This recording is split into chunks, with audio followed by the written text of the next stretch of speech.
मैं professor Nutan Gupta, history department, Kamla Rai college Gopalganj, JP university Chhapra.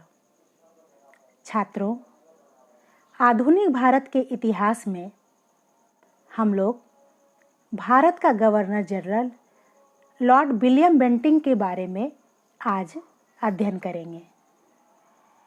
Lord William Bentinck अपने सुधार कार्यों के लिए जाना जाता है। यह टॉपिक ग्रेजुएशन के लिए जितना इम्पॉर्टेंट है उतना ही इम्पॉर्टेंट यह कॉम्पिटिटिव पॉइंट ऑफ व्यू से भी है। प्रायः हर कंपटीशन में इससे सवाल पूछे जाते हैं।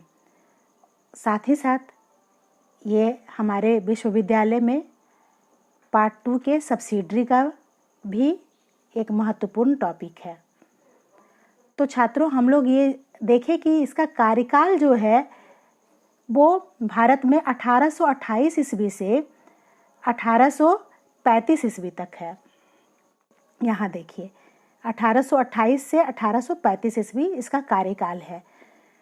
1835 ईस्वी में 1833 ईस्वी में चार्टर एक्ट लागू हुआ था, जिसके अनुसार बंगाल के गवर्नर जनरल को पूरे भारत का गवर्नर जनरल बना दिया गया था।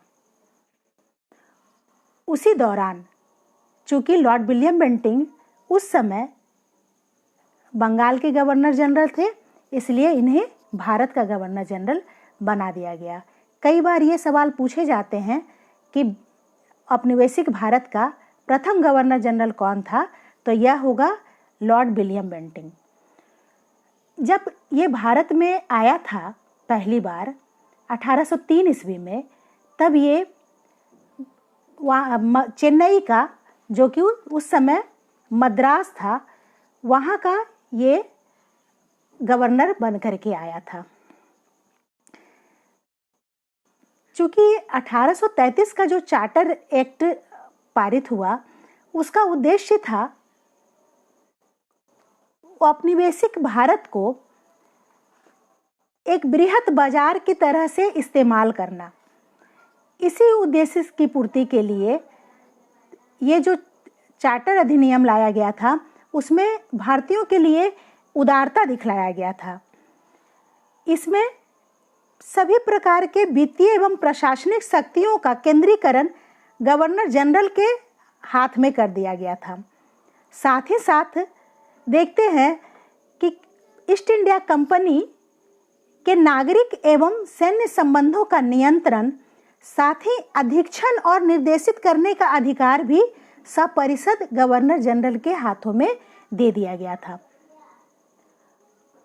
अब हम लोग ये भी देख रहे हैं कि ये जो 1833 का चार्टर एक्ट भारत में लागू किया गया, जिसके तहत विलियम बेंटिंक भारत का गवर्नर जनरल बना, इसका उद्देश्य क्या है? तो इसका उद्देश्य हम देख रहे हैं कि है भारत में अपना विस्तार करना, कंपनी शासन का विस्तार करना है, जिसका उद्देश्य है भारत का व्यापार, अधिक से अधिक व्यापारिक लाभ उठाना। तो इस उद्देश्य से ये अपने उदारता का परिचय देता है और भारत में सुधार कार्य करता है। जो इसके कई बिंदुओं में इसके सुधार कार्यों का हम लोग अध्ययन करेंगे। एक और बात हम लोग ये देखें कि ये 1803 ईस्वी में चेन्नई का गवर्नर जनरल बनकर आया। जब वहाँ का गवर्नर जनरल बनकर के ये आया, तो उसी समय 1806 ईस्वी में भेल्लोर विद्रोह हुआ था चेन्नई में। क्यों हुआ था? क्योंकि उस समय जो स्थानीय लोग थे, देखिए 1806 में जो भेल्लोर विद्रोह हुआ है, उस समय क्यों हुआ था? क्योंकि जो वहाँ के स्थानीय सेना जो थे वहाँ के, तो वो सैनिक जो थे उन पे जातीय ये रोक दिया गया था। वो टीका नहीं लगा सकते थे। इस तरीके के जो उनकी संस्कृति पे प्रतिबंध, उनके जो सांस्कृतिक रीति रिवाजों पे जो प्रतिबंध लगाया गया था, उसके खिलाफ 1806 में विद्रोह हुआ था, जिसे विलियम बेंटिंक ने बखूबी देखा और समझा था। इस तरह से जब भारत का गवर्नर जनरल बनने का लॉर्ड विलियम बेंटिंक को मौका मिला तो इसने इस बात को खूब समझा और इस बात पर ध्यान दिया कि ऐसा व्यवहार ना हो जिससे कि भारत की जनता पे शासन करना मुश्किल हो। इन्हीं उद्देश्यों को समझते हुए ये उदारवादी तरीके से पेश आया और भारत में सुधार कार्य किया। इसका पहला सुधार जो है उसे हम प्रशासनिक सुधार के रूप में देख सकते हैं। देखिए, ये है प्रशासनिक सुधार। इसके तहत हम लोग जो पहला सुधार देखते हैं वो है 1833 का चार्टर एक्ट लागू हुआ। तो ये हम लोग देखें कि 1833 के चार्टर एक्ट में अभी भी हम लोग चर्चा किया। इसका उद्देश्य क्या था कि भारत में अधिक से अधिक कंपनी के स्थिति को मजबूत करना ताकि उसका अधिक से अधिक इस्तेमाल किया जा सके अपने उत्पादित वस्तुओं की खपत के लिए और कच्चे माल की आपूर्ति के लिए। दूसरा हम देखते हैं कि भारत का गवर्नर जनरल बना दिया गया है बंगाल के गवर्नर जनरल को 1833 के अधिनियम के तहत। अब इसके अलावे फिर हम देखते हैं कि इसका क्या है महत्वपूर्ण करें तो इसमें ये है नियुक्तियों के संबंध में। उस समय लॉर्ड विलियम बेंटिंक ने यहाँ के सिविल सेवा में या फिर अन्य सरकारी कार्यों में नियुक्ति में योग्यता को महत्व दिया। किसी जाति, धर्म या संप्रदाय विशेष का होने के कारण से नहीं बल्कि योग्य होने के कारण से वो पद पे नियुक्ति की जाती थी। तीसरा इसका सुधार जो है प्रशासनिक क्षेत्र में वह है 1835 में प्रेस की स्वतंत्रता से संबंधित अधिनियम बनाना। देख रहे हैं 1835 में यह जो है अभिव्यक्ति की स्वतंत्रता को महत्व देता था विलियम बेंटिंक इसी उद्देश्य से, और तत्काल इसकी आवश्यकता भी थी क्योंकि भारतीय जनता में जब अभिव्यक्ति की स्वतंत्रता नहीं रहने के कारण से एक रोष उत्पन्न था। और एक ये अभिव्यक्ति का माध्यम प्रेस की स्वतंत्रता, प्रेस ऐसा माध्यम है जिससे कि समाज के लोग अपने मन की व्यथा को, अपने मन के रोष को जाहिर कर पाते हैं। तो अभिव्यक्ति की स्वतंत्रता के लिए उसने 1835 का अधिनियम पारित किया। और अब इसके अलावे जो एक अगला अधिनियम इसने पारित किया वह है धर्म परिवर्तन से संबंधित अधिनियम। धर्म परिवर्तन से संबंधित अधिनियम क्या है, अब हम लोग ये देखें। एक्चुअली में क्या है कि उस समय जो भी ब्रिटिश यहाँ पे आए उसका उद्देश्य छात्रों कहीं ना कहीं व्यापार के साथ साथ ईसाईयत का प्रसार भी था। ईसाई धर्म का वो प्रचार करना चाहते थे। इस कारण से वो ईसाई धर्म के प्रसार के लिए जब कोई भी व्यक्ति ईसाई बनता था तो क्या होता था कि उसके जो लोग थे वो संपत्ति से उसे बेदखल कर देते थे, जाति बहिष्कृत कर देते थे। इस तरह की सजाएं देने का रिवाज था। इसके कारण से लोग ईसाई धर्म नहीं अपना रहे थे। इस बात को देखते हुए उन्होंने लॉर्ड विलियम बेंटिंक गवर्नर बनने के बाद ऐसा नियम लाया कि कोई भी व्यक्ति अपनी इच्छा अनुसार अपना धर्म परिवर्तन कर सकता है, और ये धर्म परिवर्तन से संबंधित अधिनियम लाया ताकि कोई भी ईसाई बने तो उसे सजा ना दिया जाए। ये इसका प्रशासनिक सुधार है। अब आगे हम लोग लॉर्ड विलियम बेंटिंक के न्याय संबंधी सुधार के बारे में अध्ययन करेंगे। यह है न्याय व्यवस्था में सुधार। तो न्याय संबंधी सुधार की बात जब हम करते हैं तो उसमें क्या है कि दोहरे न्यायालय की समाप्ति। दोहरे न्यायालय की समाप्ति जो है इसका मतलब है कि उस पहले क्या था कि दीवानी और फौजदारी अलग अलग मामलों के लिए अलग अलग न्यायालय थे, लेकिन लॉर्ड विलियम बेंटिंक ने इसे समाप्त करके दोनों को इसे समाप्त कर दिया और दीवानी एवं फौजदारी मामले की सुनवाई के लिए कोलकाता सुप्रीम कोर्ट को मान्यता दिया। कोलकाता में सुप्रीम कोर्ट की स्थापना किया इसके लिए, जिसके लिए कि पहले प्रिवी काउंसिल ही जाना पड़ता था। अब उस मामले को कलकत्ता सुप्रीम कोर्ट में सुना जा सकता था। इससे भारतीयों के लिए मुकदमा लड़ना आसान हो गया था और इंग्लैंड पर भी प्रेशर कम हुआ था, इंग्लैंड के कोर्ट पर भी। इसके अलावा फिर हम देखते हैं कि आगरा में अपीली अदालत की स्थापना। इसने क्या किया, आगरा में, ये देखिए, आगरा में अपीली अदालत की स्थापना किया। साथ ही साथ इलाहाबाद में बोर्ड ऑफ रेवेन्यू की स्थापना किया, जिसके तहत सदर दीवानी अदालत और सदर निजामी अदालत, 2 तरह की अदालतों का स्थापना इसने किया। ये इसका लॉर्ड विलियम बेंटिंक का न्याय व्यवस्था से संबंधित सुधार था। और इसके अलावे फिर हम देखें कि इसने भारतीय न्यायाधीशों की संख्या और वेतन में वृद्धि कर दिया। भारतीय, चूंकि कलकत्ता सुप्रीम कोर्ट में न्यायालय, सुप्रीम कोर्ट बन गया कलकत्ता में, तो अब वहाँ पे भारतीय न्यायालय चूंकि यहाँ के मुकदमा को आसानी से हैंडल कर सकते थे, तो इसलिए उन्हें उसे लगा कि भारतीय जब यदि जज बनेंगे तो ये आसान होगा मुकदमा को संभालना। इसी उद्देश्य से भारतीय न्यायाधीशों की संख्या भी बढ़ा दिया और उसके वेतन में भी वृद्धि कर दिया, ताकि वो जज भी संतुष्ट रहें। अगला जो सुधार कार्य है वह है न्यायालयों में स्थानीय भाषा के प्रयोग को मान्यता देना। छात्रों, वहाँ पे पहले क्या था कि सिर्फ अंग्रेजी माध्यम से ही वकालत किया जा सकता था, लेकिन लॉर्ड विलियम बेंटिंक ने स्थानीय भाषा में भी मुकदमा लड़ने के लिए मान्यता दिया। अब कोई वकील चाहे तो अपना मुकदमा स्थानीय भाषा में भी लड़ सकता था।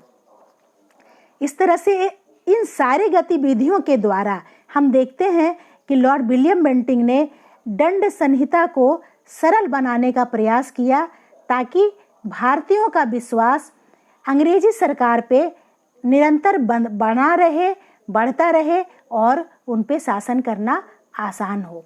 अब आगे हम लोग देखते हैं इसके आगे क्या सुधार हुआ है, इसके बारे में हम लोग देखें तो हम देखते हैं कि सामाजिक सुधार इसका अगला सुधार है। जब सामाजिक सुधार की बात करें, देखिए सामाजिक सुधार तो 1829 ईस्वी में सती प्रथा का अंत लॉर्ड विलियम बेंटिंक ने किया था।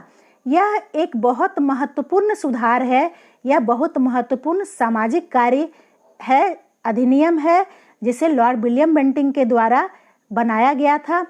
दिसंबर 1829 ईस्वी में लॉर्ड विलियम बेंटिंक ने एक अधिनियम पारित करके यह घोषणा कर दिया कि अब कोई भी सती नहीं होगी। यदि कोई सती होती है या किसी को सती होने के लिए बाध्य किया जाता है तो उसे सजा दी जाएगी, क्योंकि ये कानूनन अवैध है। छात्रों, आप सभी को पता होगा कि सती प्रथा कितनी बुरी प्रथा थी। इसके सती प्रथा क्या थी, जब किसी महिला का पति मर जाता था, उसकी मृत्यु हो जाती थी, तो उस महिला को अपने पति के साथ चिता में जला दिया जाता था, जबरन बालात जला दिया जाता था, और यह काफ़ी अमानवीय था। एक और बात कि उस समय महाजनी प्रथा प्रचलन में था। महाजनी प्रथा क्या थी कि महाजनी प्रथा एक पुरुष कई महिलाओं से विवाह करते थे, खास करके ये बंगाल में था। और बिपिन चंद्रा आधुनिक भारत के इतिहास में एक उदाहरण देते हैं, एक दृष्टांत लिखते हैं कि बंगाल का एक पुरुष की मृत्यु हो गई तो उसकी उम्र कितनी थी, उसकी उम्र 80 साल की थी, और उसकी जो सबसे छोटी पत्नी विधवा हुई थी वह 8 साल की थी। अब सोचिए छात्रों की कितना जघन्य ये प्रथा थी, कितना ये अमानवीय प्रथा थी। इस प्रथा को हटाने के लिए भारतीय समाज सुधारकों ने काफ़ी समय से प्रयास कर रहा था, जिसमें से राजा राम मोहन राय का नाम बहुत महत्वपूर्ण है। उन्होंने काफ़ी प्रयास किया कि समाज से सती प्रथा का अंत हो, और इसी कारण से सती प्रथा का अंत करने के लिए राजा राम मोहन राय जो प्रयास कर रहे थे उसे लॉर्ड विलियम बेंटिंक ने कानूनी रूप प्रदान कर दिया। इसका अगला जो सुधार है समाज में वो है बाल हत्या एवं कन्या भ्रूण हत्या पर प्रतिबंध। या देखिए बाल हत्या और कन्या भ्रूण हत्या पर प्रतिबंध। लॉर्ड विलियम बेंटिंक इन प्रथाओं को तोड़ने का प्रयास किया। उस समय, अभी भी देखिए उस समय की बात तो समझ सकते हैं, जबकि अभी इतनी सारे आधुनिकता आ जाने के बाद, इतनी सारे कानून बनने के बाद भी अभी भी कहीं ना कहीं महिलाओं के साथ अत्याचार होता है और लोग बेटी को जन्म देना बहुत अच्छा नहीं मानते। हालांकि अब इसमें बहुत सुधार हो गया है, लेकिन पूरी तरह स्थिति नहीं बदली है। उस समय तो स्थिति बहुत भयावह थी और कन्या भ्रूण हत्या कर दिया जाता था। लोग नहीं चाहते थे कि बेटी का जन्म हो। इसको रोकने के लिए काफ़ी अच्छा प्रयास लॉर्ड विलियम बेंटिंक ने किया और कन्या भ्रूण हत्या और बाल हत्या पर उन्होंने प्रतिबंध लगा दिया था। अब अगला इसका जो सुधार कार्य है समाज के लिए, वह बहुत महत्वपूर्ण है, वो है ठगी प्रथा पर प्रतिबंध। तो ठगी प्रथा पर प्रतिबंध लगाने के लिए इसने लॉर्ड स्लीमन की सहायता लिया था और उसके सहयोग से, लॉर्ड स्लीमन के सहयोग से इन्होंने ठगी प्रथा का अंत कर दिया। अब देखते हैं कि मानव बलि का निषेध। सामाजिक सुधार कार्यों में लॉर्ड विलियम बेंटिंक ने मानव बलि का निषेध किया। तत्कालीन समाज में कई जगह मानव बलि की प्रथा थी। जैसे उड़ीसा में खोंड जाति थी, उस जाति में अपने देवी देवता को प्रसन्न करने के लिए मानव बलि दी जाती थी। उसी तरह से चेन्नई में भी कुछ जातियां थी जो कि अपने देवी देवताओं को प्रसन्न करने के लिए, कोई इच्छित फल की प्राप्ति के लिए नर बलि दिया करते थे। तो यह अमानवीय प्रथा थी। इस अमानवीय प्रथा को दूर करने में इन्होंने, लॉर्ड विलियम बेंटिंक ने सहयोग किया और इसके लिए नियम बनाया कि अब कोई नर बलि नहीं दे सकता है।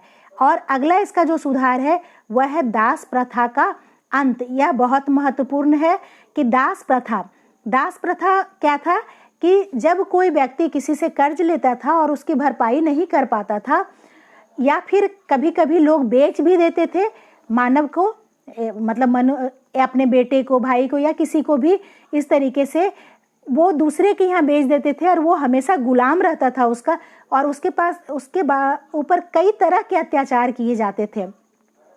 शारीरिक शोषण, मानसिक शोषण, हर तरह का शोषण उसका किया जाता था, पर वो मजबूर होता था क्योंकि वह दास होता था। यह बहुत अमानवीय प्रथा थी। तत्कालीन भारत में काफ़ी इससे हानि हो रहा था, ये जो कि आधुनिकता के काफ़ी खिलाफ था। और लॉर्ड विलियम बेंटिंक जब यहाँ का गवर्नर जनरल बना तो इसने दास प्रथा का अंत कर दिया। तो इस तरह से हम लोग देखते हैं कि शैक्षणिक सुधार भी इसका एक महत्वपूर्ण सुधार है। अब हम लोग आए देखें शिक्षा के क्षेत्र में इन्होंने क्या क्या सुधार किया।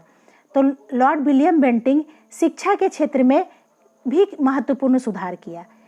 मैकाले शिक्षा पद्धति इसी के समय में लागू की गई। मैकाले शिक्षा पद्धति क्या है कि 1834 ईस्वी में मैकाले भारत में आया और लॉर्ड मैकाले जो है वो